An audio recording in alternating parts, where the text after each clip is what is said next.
actual meeting here.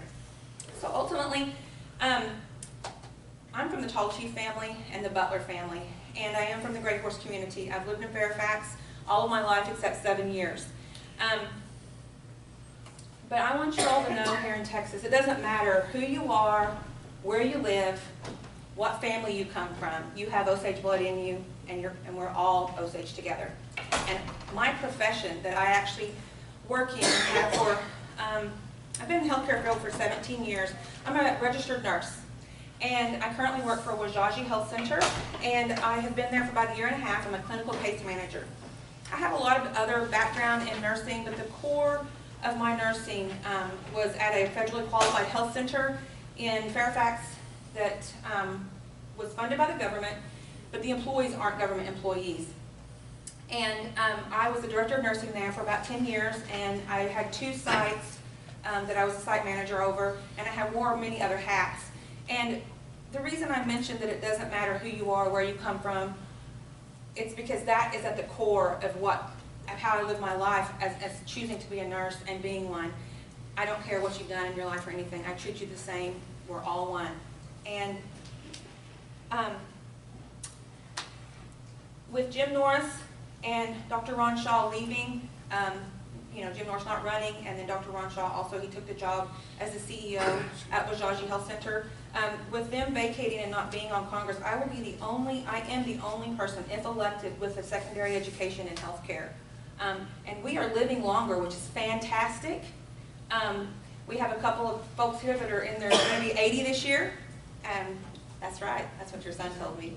Roy. I think it's fantastic. Walking Dead. I think it's fantastic, but we're living longer, so it's time to open that discussion on how we're going to take care of our elders. Really take care of our elders. What are we looking for?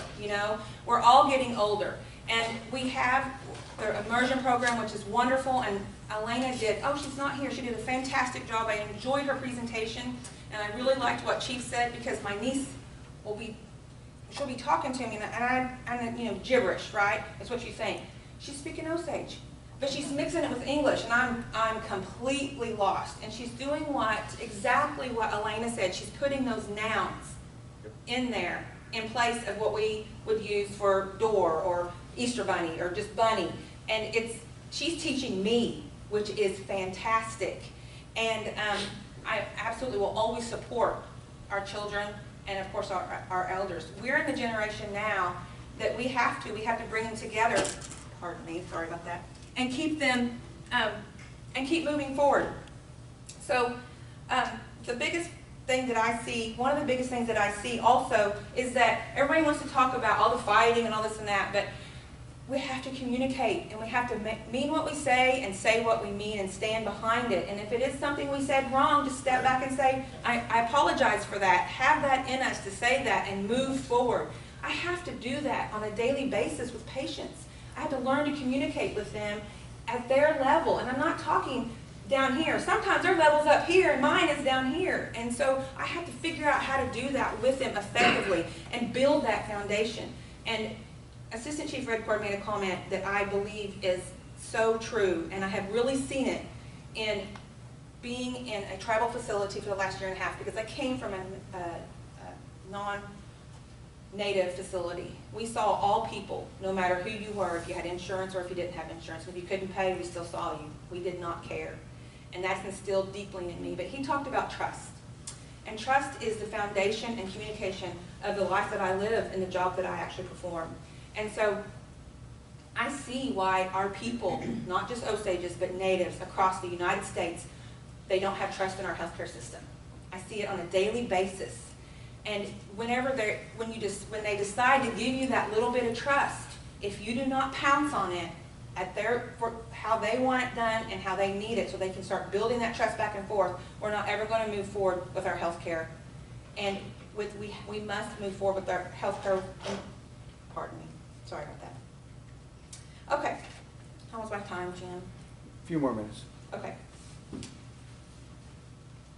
As far as the questions go that everybody's been talking about, or that Jim gave us, ultimately on number 1 about the super board, I think that we haven't had the right people in the right places, maybe not the best experts where they need to be. And I believe that if we get the right people in the right places, that those types of things will fall into place to move forward with economic development. As far as like the super board goes, I would never be opposed to anything. I would work with as a Congress member, I would absolutely work with the executive branch and support in going in that direction if that's where we would be headed. I agree with what Assistant Chief Redcorn mentioned about the LLCs and the asking for loans. You know, if they want to do it on their own, more power to them.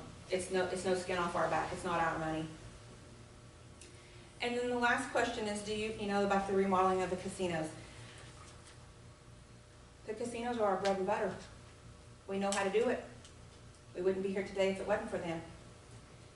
So, do I support the expansion? It's just going to be more revenue for us. And we absolutely know how to do casinos. More revenue for us to take it and move it in other areas that we need to. But I'm always going to support the casinos.